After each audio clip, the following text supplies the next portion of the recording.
Hey everyone, want to share your cloud AI projects with others? In this video, I'll show you how to share projects step by step. Yeah, whether you're collaborating with a team, sharing your work, or giving someone access to review your project, this guide will help you do it easily. First, open your web browser and visit the Cloud AI website. Sign in to your account and go to your project dashboard or workspace. Make sure you're logged into the account that contains the project you want to share. Once you're inside your dashboard, find the project you want to share and open it. Look for options like Share, Collaborate, Access Settings, or Project Settings. This is where you can manage who can view or edit your project.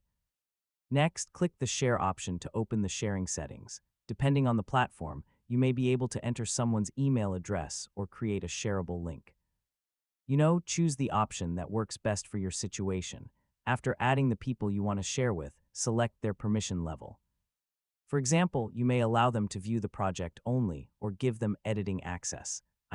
Choosing the right permission helps keep your project secure. Once everything is set, click Save, Send Invite, or Copy Link to complete the sharing process. If you're using a link, make sure you only share it with trusted people.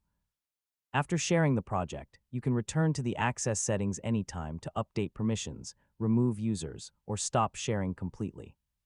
So keeping track of project access helps you stay organized and in control, and that's how you share projects in Cloud AI. With project sharing, you can collaborate more easily and work together using AI tools. Thanks for watching, and don't forget to like the video and subscribe for more easy technology guides.